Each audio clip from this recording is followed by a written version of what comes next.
Hi, I'm Cari Barcas. I work with Greenbelt Alliance and Blue Horizons Project, and I recently made the leap to buy an electric vehicle, a 2021 Chevy Bolt, and we've been thrilled with it so far. So when my family was looking for a new vehicle, we've been talking about getting an electric vehicle for a long time, and thanks to some incentives from the dealer that were available, as well as the help of our stimulus checks from this year, we were able to make the leap into this car.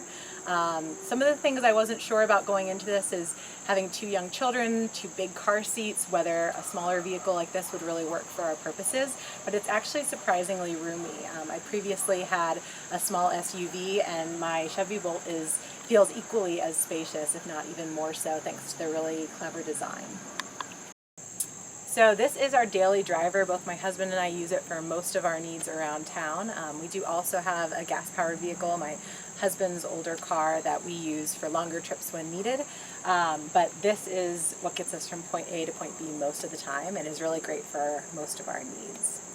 The range on this vehicle on paper is about 259 miles, which is really great. Being a newer vehicle, it really does bump up the distance you can travel as compared to some earlier electric vehicles, and they're always making more improvements with the battery, so hopefully that will continue to get better and better.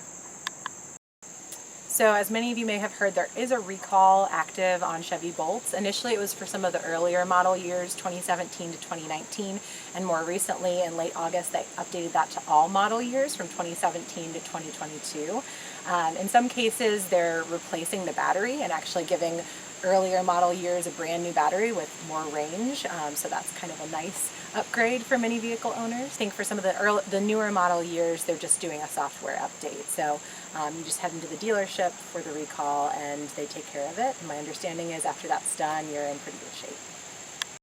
So there are a couple of different ways to charge electric vehicles. There's a fast charging option as well as an option that just uses a traditional plug that anyone would have at their home. We do have a fast charger at home, which is really nice. It gives us the ability to charge the vehicle up to 250-mile range overnight basically. The slower, more traditional plug will get us charged equally effectively. It'll just take a little longer, usually several days to get to a full charge. Another common misconception about electric vehicles is that they're only good for short trips around town. But interestingly, right after we got this vehicle in April of 2021, there's actually a huge gas shortage that affected much of the Southeast and elsewhere in the country. And so our electric vehicle suddenly became much more reliable than our gas-powered vehicle. We happened to have a trip planned to the beach for that weekend, several hundred miles away, about 350. And so we did stop halfway through the trip and charge it up at a charging station. We packed a picnic lunch and just sat in the grass in a little grassy area next to where it was charging, and we're ready to go on our way after about an hour when it was fully charged. Okay. So as we were on our road trip, we knew we were going to have to find somewhere to charge our vehicle about halfway there. And there's several apps you can use to find charging stations along your route wherever you're going. They're really convenient. And as we were talking about earlier, there are several levels of chargers you can use. There's the traditional that everyone has at home.